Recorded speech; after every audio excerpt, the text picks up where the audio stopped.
Video के part 1 में मैंने प्रेजेंट इंडेफिनिट टेंस का एक्टिव से पैसिव बताया था और हम पार्ट 2 में एक प्रकार का हम एक्टिव वॉइस पैसिव वॉइस का चार्ट देख लेंगे, क्योंकि आपकी परीक्षाएं क्या है बिल्कुल निकट हैं, तो आपको एक एक टेंस पढ़ पाना अत्यंत मुश्किल है। हम बताते भी रहेंगे, आप चार्ट का अवलोकन करते रहेंगे, जिससे आपको एग्जाम में कभी भी क्या होता है पेपर हल करने में आसानी होगी।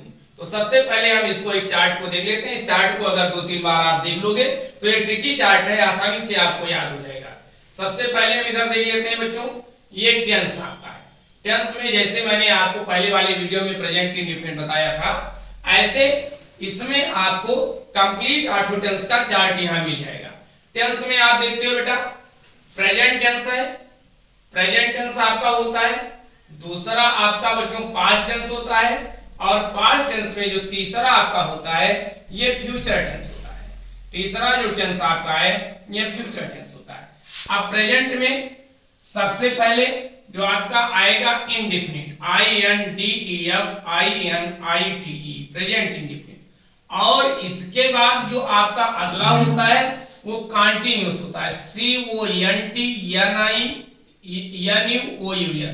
कंटीन्यूअस।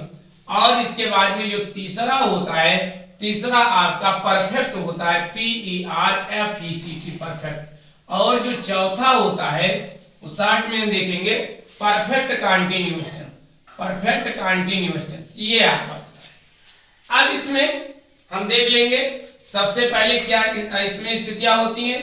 तो सबसे पहले मैंने आपको बताया था पहले वाले वीडियो में, जो परफेक्ट कंटीन्यूअस होता है उसका पैसिव वॉइस नहीं बनता, इसलिए सीधे हम इसको क्रॉस कर देंगे क्योंकि इसका बनता नहीं। अब हम चले आएंगे फ्यूचर में। 3 टेंस आपका इधर हो गया, और फ्यूचर कंटीन्यूअस का पैसिव वॉइस नहीं बनता है। अब आप देखेंगे 3 प्रेजेंट का बनता है, 3 पास्ट का बनता है और 2 फ्यूचर का बनता है। इस प्रकार से 8 टेंस का एक्टिव से पैसिव बनता है। तो जब भी आप प्रेजेंट इंडेफिनिट टेंस का पैसिव बनाओगे तो इज IMR के बाद आपका वर्ब का थर्ड फॉर्म हो जाएगा। अगर आप पास्ट इंडेफिनिट टेंस का पैसिव बना रहे हो बेटा तो आपका वाज वर्ब के बाद थर्ड फॉर्म हो जाएगा। अगर आप फ्यूचर इंडेफिनिट टेंस का अगर आप पैसिव वॉइस बना रहे हो बच्चों तो will be oblique shall be के बाद आपका वर्ब का थर्ड फॉर्म हो जाएगा। यह जैसे मैंने आपको पहले पार्ट में प्रेजेंट इंडेफिनिट टेंस का बताया था, इसी में इज IMR के थर्ड। अगर आप प्रेजेंट कंटीन्यूअस का पैसिव वॉइस बना रहे हो तो इज IMR के बाद आपको प्लस बीइंग बढ़ जाएगा। क्या बढ़ जाएगा? बीइंग, और बीइंग के बाद वर्ब का थर्ड फॉर्म। ये प्रेजेंट कंटीन्यूअस में बीइंग लगता है तो पास्ट कंटीन्यूअस में बीइंग लगेगा। यहां इज IMR के बाद थर्ड फॉर्म हुआ तो यहां क्या हो जाएगा बच्चों? वाज या वर के बाद क्या हो जाएगा? वाज या वर के बाद हम क्या लिखेंगे? बीइंग लिखेंगे, और बीइंग के बाद क्या हो जाएगा? वर्ब का थर्ड फॉर्म। फ्यूचर कंटीन्यूअस बनता नहीं है। प्रेजेंट परफेक्ट में जब हम बनाएंगे तो हैज और हैव के बाद, हैज और हैव के बाद क्या हम लगा देंगे? बीइंग लगा देंगे। और अगर हम पास्ट कंटीन्यूअस बनाते हैं तो हम उसके बाद में हैड के बाद हम क्या लगा देंगे? बीइंग लगा देंगे। हैड बीन क्या, हैज और हैव बीन के बाद क्या हो जाएगा? वर्ब का थर्ड फॉर्म हो जाएगा, और यहाँ हैड बीन के बाद वर्ब का थर्ड फॉर्म हो जाएगा। अगर हम फ्यूचर परफेक्ट का बनाते हैं तो क्या हो जाएगा? सीधे विल हैव ऑब्लिक क्या हो जाएगा? शैल है, विल हैव ऑब्लिक शैल है के बाद में क्या हो जाएगा? वर्ब का थर्ड फॉर्म। और साथ में इसके पहले बच्चों विल हैव या शैल हैव लगाने के बाद हम बीन लिखेंगे, और बीन के बाद वर्ब का थर्ड फॉर्म लिखेंगे। इस प्रकार से ऑटो टेंस के पैसिव वॉइस का चार्ट आपके सामने है। जब भी आप एक बार फिर से देख लीजिए, प्रेजेंट इंडेफिनिट टेंस का पैसिव बनाएंगे तो इज IMR के बाद third form, past indefinite tense का पैसिव वॉइस बनाएंगे तो वाज वर्ब के बाद third form, future indefinite tense का पैसिव वॉइस बनाएंगे तो विल बी और शैल बी के बाद वर्ब का थर्ड फॉर्म, और प्रेजेंट कंटीन्यूअस के बाद बनाएंगे तो इज IMR के बाद बीइंग लगाएंगे, पास्ट कंटीन्यूअस बनाएंगे तो वाज वर्ब के बाद बीइंग लगाएंगे, और फ्यूचर कंटीन्यूअस बनता नहीं है। प्रेजेंट परफेक्ट में बनाएंगे तो हैज हैव के बाद बीइंग लगेगा, पास्ट परफेक्ट बनाते हो तो हैड के बाद बीइंग लगेगा, फ्यूचर परफेक्ट का बनाते हो तो विल हैव और शैल हैव के बाद बीइंग लगेगा। इसके बाद हम और देखते हैं। अब हम लोग एग्जांपल के माध्यम से बच्चों समझेंगे। जैसे आपने चार्ट में देखा तो प्रेजेंट इंडेफिनिट का आप लोगों ने देखा था, लेकिन एक बार हम आठों टेंस का लेके एक एग्जाम्पल देखते हैं, अफर्मेटिव का फिर उसी का नेगेटिव का। जैसे मैंने आपको बताया था, अब सिंपल सा एग्जाम्पल लेते हैं, बी कॉल यू। अगर आपको पैसिव वॉइस बनाना है तो सबसे पहले इसको देखना पड़ेगा ये किस टेंस में है। तो कॉल वर्ब का फर्स्ट फॉर्म लगा तो अर्थात ये प्रेजेंट इंडेफिनिट टेंस हो गया। अब अगर हम इसका पैसिव वॉइस बनाएंगे बच्चों तो यू को हम आगे लाएंगे और यू बहुवचन है इसलिए हम यहाँ आर लगा देंगे, कॉल का थर्ड फॉर्म कॉल्ड हो जाएगा, फिर बाई लगा देंगे और बाई के बाद हम बी का ऑब्जेक्टिव केस लगा देंगे, अस लगा देंगे, ये आपका हो जाएगा। और दूसरा एग्जांपल अगर हम देख लें पास्ट इंडेफिनिट टेंस में, तो पास्ट इंडेफिनिट टेंस के एक्टिव में वर्ब का सेकंड फॉर्म लगता है, जैसे आ गया बी कॉल्ड यू। अगर आपको बी कॉल्ड यू का पैसिव वॉइस बनाना है तो यू को आप आगे लाओगे बच्चों। अब यू आपका बहुवचन है तो यहाँ क्या लग जाएगा, वर लग जाएगा, बी वर, कॉल का third form be called you होता है, कॉल्ड, फिर आप बाई लगाओगे और बी का ऑब्जेक्टिव केस आपका अस हो जाएगा।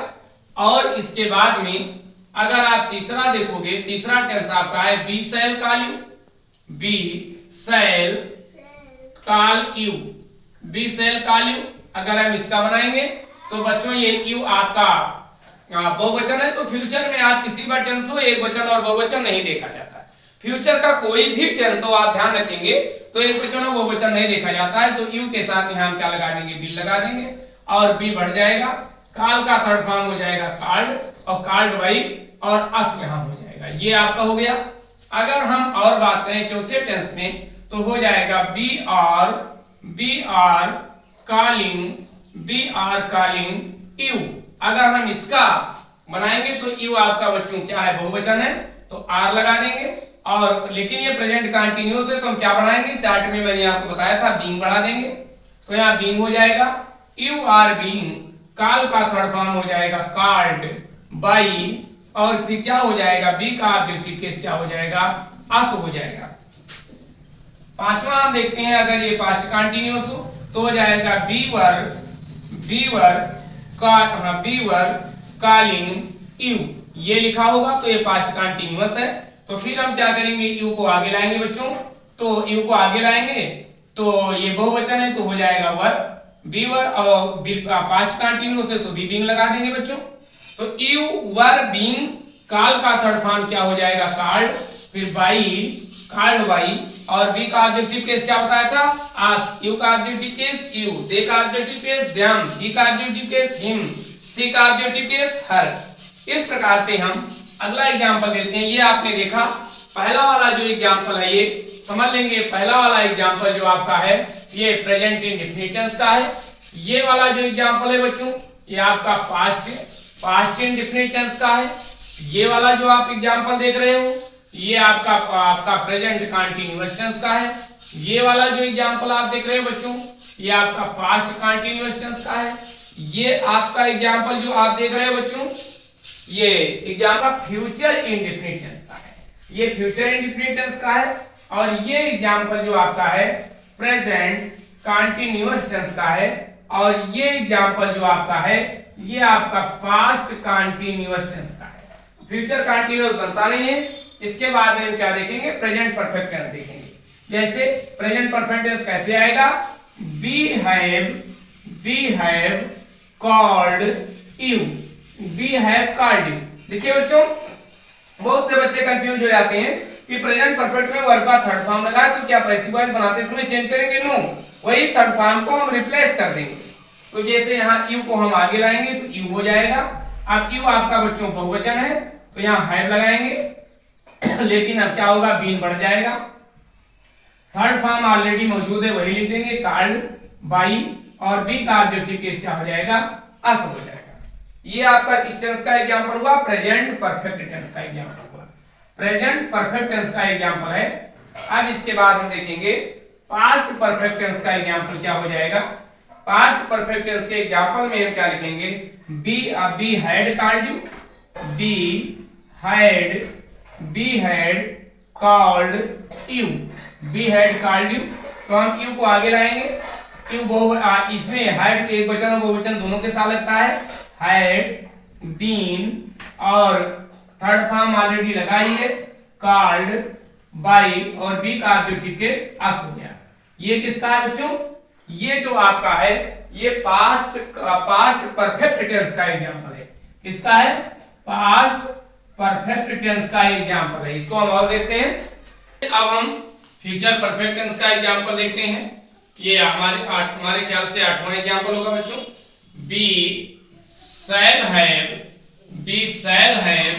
और called we shall have called you. अगर हम इसका पैसिव बनाएंगे तो यू को हम आगे ले आएंगे और फिर क्या लग जाएगा? यहां लग जाएगा बिल हैव बीन और कॉल का थर्ड फॉर्म हो जाएगा called. You will have been called by और बी का ऑब्जेक्टिव केस क्या हो जाएगा? अस। ये ऑटो टेंस के बच्चों आपके अफर्मेटिव का एग्जांपल था। इसके बाद हम नेगेटिव का देखेंगे और नेगेटिव के बाद इंट्रोगेटिव का देखेंगे। अगर आप मान लीजिए नेगेटिव बनाते हो तो केवल और सिर्फ केवल आपका नॉट पढ़ता चला जाएगा। इंट्रोगेटिव में आपके सबसे पहले जो हु वाले इंपॉर्टेंट सेंटेंस हैं